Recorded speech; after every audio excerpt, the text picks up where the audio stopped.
originally from Guatemala, and we came to Oregon when my parents immigrated. I am originally from Somalia. I'm a Somali American. Well, I'm actually fourth-generation Irish American. All of my great-grandparents were born in Ireland, and I think they lived sort of the butt end of U.S. immigration resettlement policy. I am originally from Colombia. I came to the States when I was about 17 years old with my mom. I'm originally from Bhutan, and I moved to Nepal when I was 6 years old. And I stayed in refugee camp for 18 years and moved recently to Poland. I had to leave Iraq in 2006. I was threatened to be assassinated.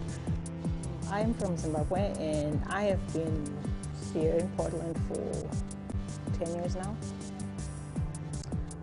I'm from Kenya, Nairobi, Kenya, and I own a business in the community, Spice of Africa. So basically, I cook.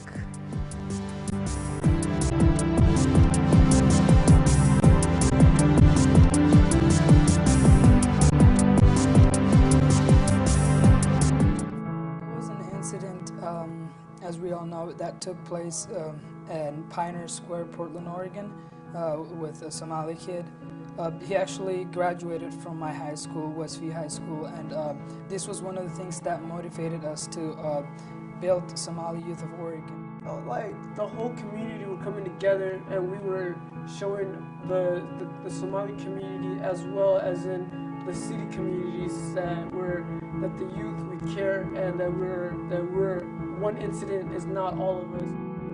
The Center for Intercultural Organizing was started in response of 9/11 issues that emerged after 9/11. Muslims were targets of harassment and violence here in the city of Portland.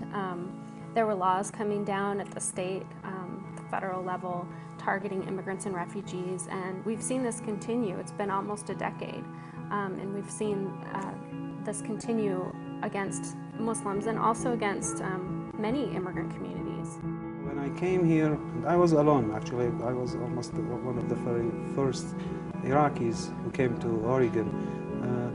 And I was a little bit lonely, let's say, especially meeting people who I can communicate ideas with them. I can share interest and I share my mission with them. So that was the place for me to, to start meeting the community. When I was in refugee camp, I was confined to our own stories, and I was like, we are the only victim of the wars, and we can't find any other people who are suffering like as I am suffering. And when I get to hear all of the story from different peoples, I was like, oh, I have people around who has same stories to share, and I can be together with them. The most surprising thing for me in the program was kind of finding out that a lot of people had the same issues that my community has had, even though we're from different cultures and religion views, kind of knowing that we're all connected somehow, and then how we can help each other. Actually, the training gave me a whole new view, like it was not just putting the bylaws and the paperwork or saying that you have an organization or you think that you are going to have the people coming. Grassroots organizing is a difficult process. That's what I learned from other people in the pilot program. So like, I didn't get frustrated easily because of the difficulty of organizing Iraqi people. Sharing the experiences with others, having the support of the CIO itself, that made a whole difference for me. CIO has been giving us a lot of support, the whole 9 yards. They've been giving us financial support, mental support, even giving us a space to have our meetings and do the work, our video editing and flyers and all that stuff. The CIOs has been supporting us since we started, and without CIO, I think even SYL wouldn't even be here without them. What I've loved the most about the pilot program has been getting my voice, just finding my voice, who I am. I'm an immigrant with a voice. I'm an immigrant with a message. I didn't think I had a message. I didn't really think I had a message at all. And so to find out that I have a voice and I have a message, that has been pretty exciting. I can use my voice to represent my community on issues that are important to them, and then I have support, through CIO to do that.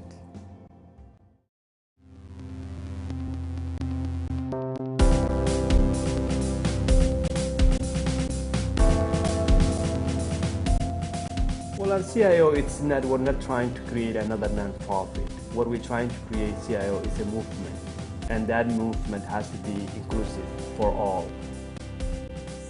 The capacity that we all have to come together, it doesn't matter what our backgrounds are, where we come from, our languages, our religion, beliefs, that we just come together and work on a project that we all feel that is our communities need it.